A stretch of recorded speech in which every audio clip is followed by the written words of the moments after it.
Hey guys, my name is Thijs, a.k.a. the Shamanpainter, and today we'll be painting Lord Varys from the Song of Ice and Fire miniature game made by CoolMiniOrNot. Today I started with a new brush. It's a Raphael brush. As you know, I like to paint with larger brushes, so this is a size 1 because they hold a lot more paint and mixtures than smaller brushes, and I can fiddle around on the model a bit longer than regular brushes.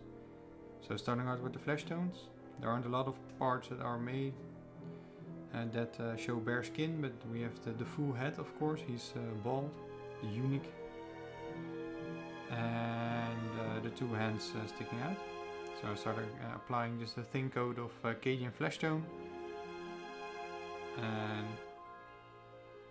actually you see my hair. So there's still hair in this video, although we're painting Lord Varys. It's the same base as the one on Peter Baelish, the King's Landing kind of base. And there are two parts in this tunic. The one is the lower parts, and there's like a sort of coat. And the lower, the deeper parts of his outfit I base coated with Demonhead hide, which is like a grayish purple tone. And I've always been a fan of Romans and Greeks, and in their lore purple is one of the more richer colors, so that's also the reason why I used it for Peter Baelish, for example, but especially for Varys. I thought it was quite suiting.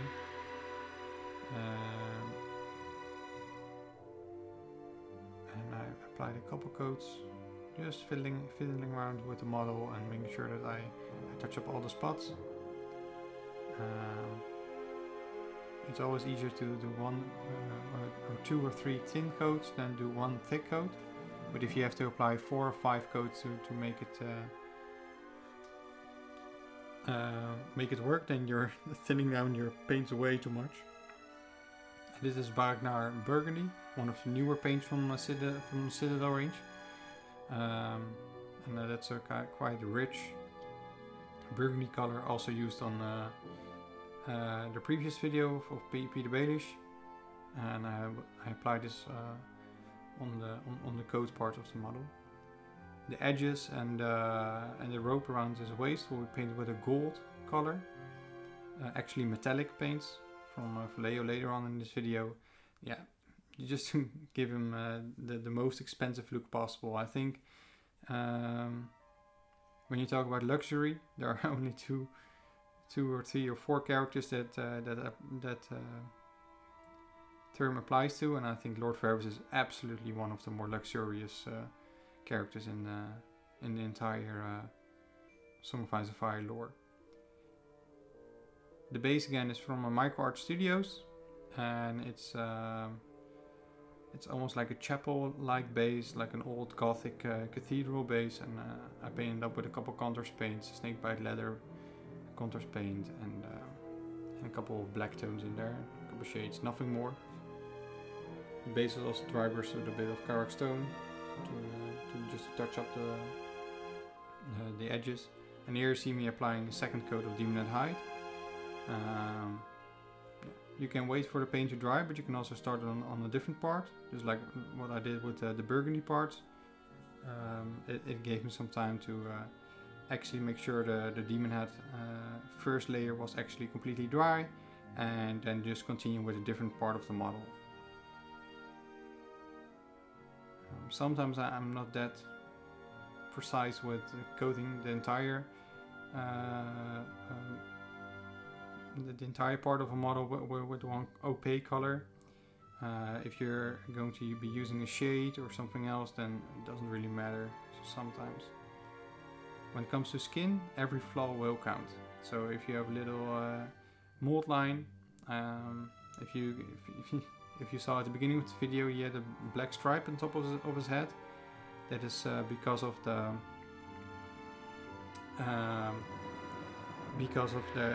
mold line that was still there. So I sprayed the model and I actually forgot to take away the mold line before painting the model. So that was a big mistake from my part. And here you see me also touching up some demon head parts, demon head hide parts.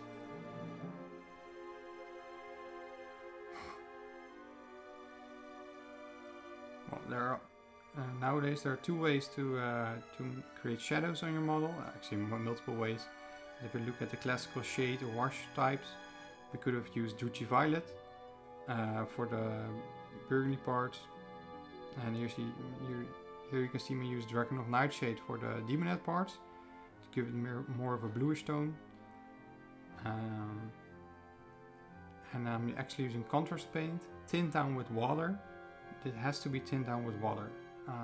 Contrast paints has the tendency to be a bit more shiny than a wash, because it's also a highlight, and it's not only mainly there to create shadows but also create highlights. So what you see with the contrast paints, that they tend to be quite glossy.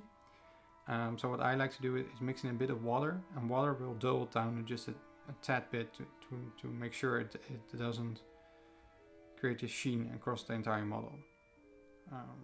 But first up is the Dragon of Nightshade, coating all the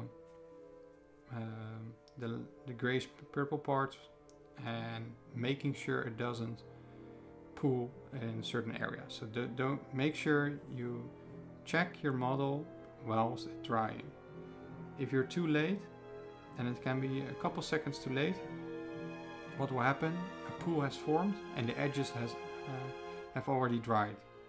So you probably you will try to remove the little pool of wash, and what you will see, you have an entire circle of dried up wash around the pool that you just took away. So that's a major issue. So keep on working the wash whilst it's drying. Make sure it doesn't pool. Same with Reikland Flesh Shade that I'm using here to cover all the skin parts. Very important to see here. I thought Varys was more of an exotic character, so I want to give him a more brown skin tone. Not necessarily an Arab skin tone or Indian skin tone, but more like a Greek or an Italian type of skin tone, with a little bit of that olive sheen. So what I actually did, I did Reikland Flesh Shade, which is a more brownish look. Normally I would use Druchii Violet or something a bit lighter. And then we painted I painted the model back with another layer of Cadian Flesh Tone, just to dim down the wash and make sure it's smooth again. And then, special trick, Ungor Flesh, which is a yellowish skin color. It's actually used for beastmen in the Warhammer worlds. And what this does, it will create a sunshine feeling on the model. What I mean by that is, if you look at a model, if you look at yourself in a sunny environment, the light that catches your skin is not daylight. It's not clearly white, just like the light I'm using here to show you guys the model. It's not perfectly white. In Mediterranean countries, you have like the evening sun that is a bit of a yellowish tone. So your skin color will have a yellowish sheen, but you don't highlight. The final highlight shouldn't be the yellow tone. It should be the one before the final highlight. That will create a bit of a sheen on it, a bit of a yellow glow, but not too much to make it stand out as a yellow face. It shouldn't be turning into a minion. So after we've done Ungor Flesh, we actually continue with Kislev Flesh, which is a lighter skin tone following up on the Cadian Flesh tone. What this will create is actually dimming down the Ungor Flesh, because right now he's like a little orange. It's more like he has some artificial sun. Or spray tan. Oh, that's not the look we want to go for. So what we will do, we'll paint it back with Kislev Flesh to recreate the stages that we've done before. So the Cadian, the Reikland Flesh Shade, the Cadian, Ungor in between, and then finishing up with Kislev Flesh Tone. This will help the model to tone everything together, making sure the Ungor is not too strong, but also making sure that the the highlight is strong enough to create the visual idea of death and 3D and giving the a little bit more liveliness into the face.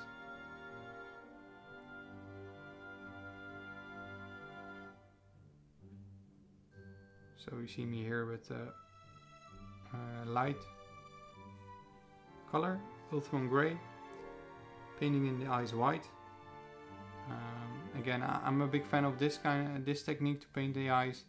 It's also a thing that I'm used to. One tip: you can hold your breath whilst painting eyes, and be quick with your paint. The small amount of paint that you have on your brush is drying out quickly, and especially if you're in my scenario, I have 3 daylight bulbs hanging. Well, one big LED lighting above me, and 2 old school desk bulbs that light up the place, so it gets pretty hot at some points, and the paint just dries too fast. Here you see me actually painting in the pupils, which is always really hard to catch on the camera. So I'm sorry for that, guys. Sometimes painting a model and filming it gets quite difficult, but I think we're improving right here. And I'm out of shot after I said that. Well, things happen. What I'm doing here is just a bit of red shade or red ink. You can use all kinds of translucent red paint, and just mix it down with a lot of water and just fill in the little crevices around the nose, around the mouth, to create the reddish lip tones, a bit of a red feeling, the softer parts of his face. Again, creating another level of depth. Now we're going to start on the clothing, and I just like to start with the parts that I painted first in the first place. So demon head height goes first. It's the deeper part of the models are demon head height, so I always like to start from the deepest points of his outfit to the more raised areas. So we'll actually finish with the gold trim around the shoulders, and the step in between will be the burgundy cloak he has on his body as well. So painting the demon head height, just freshening up the parts that have too strong feeling of the shade, or just bring back the base color. Well, what we're doing right now is war paint gray, so we're just following the steps that are recommended by Games Workshop. So demon head height, Dragon of Nightshade is discussed. You can discuss about Dragon of Nightshade. You could also use Druchii Violet or a purple tone, but again, we want to differentiate between the cloak and the clothing underneath. So giving it a more bluish tint will define it a bit more than also doing those parts purple. That's also a reason why I didn't shade the skin purple. That's a completely legitimate option. But if you would have shaded the entire model purple, there would be just one blob of purple. There wouldn't be enough definition between the different textures. And then I finished up with the lilac color. Lilac, it's called, from Games Workshop. It's an edge highlight paint, old school color. It used to come with this gold insignia on the bottles, but nowadays they're in the layer section on the web shop. So if you are interested in that, the edge paint have actually been discontinued, but they've been put back into the catalog under layer categories. Just touching up all the raised areas of the cloth. There's a lot of folds and crooks and crannies. The same with the burgundy color. What I did first was just touching up the burgundy. So where was the shade a bit too thick? Where was the shade not good enough? Just painting back, giving it a bit more definition. I like to, when I'm repainting the base color, I like to add a lot of water. So it's almost like a creamy texture. It really helps defining the steps for the layers after this first repaint. And don't be scared about the step, because although when the paint is still wet, it might look like a really heavy transition, very heavy contrast. When it dries, you will see it was almost completely the same color as there's underneath. Well, now I'm using Screamer Pink for the second layer, and what you really have to do here, Screamer Pink is not a layer color. Screamer Pink is a base color, lots of pigments. So watering down more than you would do with a normal layer color. You have to water it down, dilute it as much as possible to get that creamy consistency. Otherwise it will cover too much, and Screamer Pink is not the regular next step for burgundy color. So the difference in tone will be noticed if you do this too heavy. So if you water it down, apply 1, 2 or 3 layers, be careful with it. Same with the next step. It's called Pink Horror. It's a heavy step. Make sure you dilute it as much as possible. You see me covering certain parts a couple times with 1, 2, 3, maybe 4 strokes, not applying it in one single go. This will create too much contrast in certain areas that will make it look a bit cartoony. If done properly, diluted properly, applied in multiple layers, it will create the exact effect that I've shown here. Especially on the cloak parts, there's not a lot of definition in the cloak parts, so be careful with that. For the gold trim, it's a good old gold recipe I always like to use from Vallejo colors. I've explained in the previous video why I choose Vallejo colors sometimes above Citadel Games Workshop colors. If you're interested in that, I have a bit of discussion in the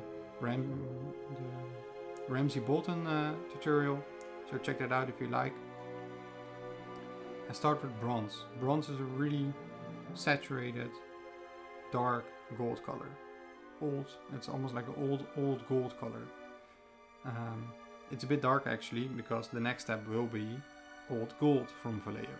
And the final step will be finishing up with just some regular gold, which almost like I almost like to say a wedding ring gold. It's like the classic golden color. I take my time here. There's one issue that you will run into, and that's actually if you dilute this paint too much. Sorry. If you dilute this paint too much, you will have a problem with it floating around onto your cloak, because we're painting the raised edges. Diluting metallic paints will result in it will result in pooling of metallics onto your cloaks and cloth and parts that you do not want your metallic paints to be on, especially around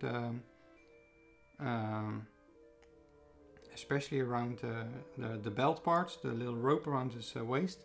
That's really deep into the model, so make sure you don't dilute your metallic paints in this step. I almost forgot, but Ferris actually has two little shoes popping out on the wrist rope, so I had to paint it with some Morphing brown, and then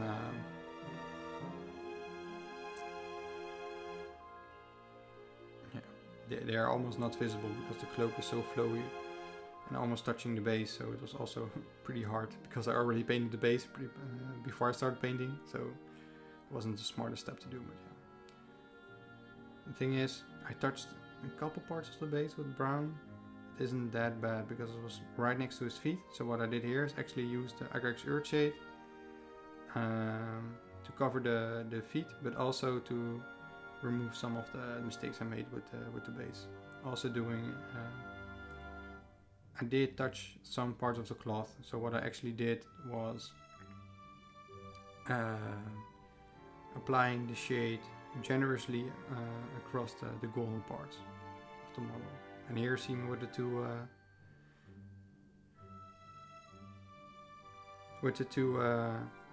layer colors of the Vallejo gold, the old gold and the regular gold, which is just called gold.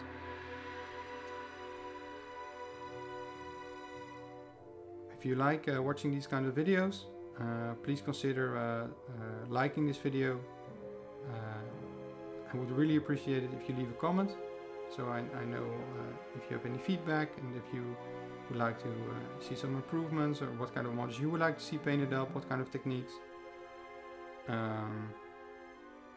If you really like the channel, please be free to subscribe.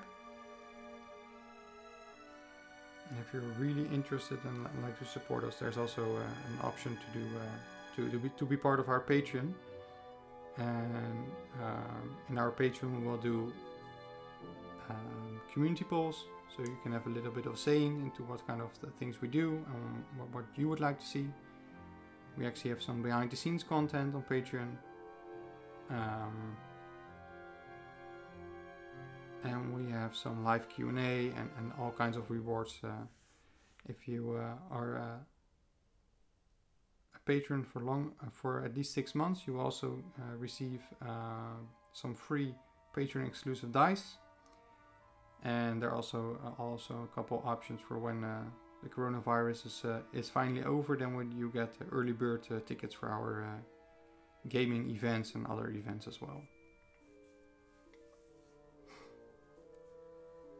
This is almost the final model from the Neutral Hero set. We still got Roose Bolton to go.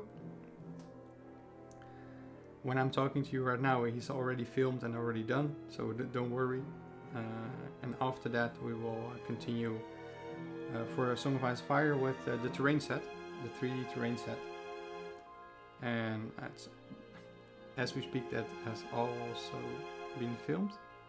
So the entire terrain set from the Kickstarter exclusive set is already filmed and ready to be edited. And then we'll continue with some other hero sets from different factions. This was the neutral faction, so this was the easiest set to start with. It's been quite a journey, guys, so I hope you enjoy. You see me here repainting the shoes. It's not really a surprise, but it's Mournfang Brown, Equex Urshade, repainted with Mournfang Brown, then Scrag Brown, and then final highlight with Deathclaw Brown. I'm gonna be real honest with you guys, I did not pay a lot of attention to the shoes. It was quite a hassle to get all the gold parts neatly painted up, and the skin was quite a challenge. But here it is, final result. Also quite curious to see how you painted up your version of Varys. And thanks to our patrons. See you next time.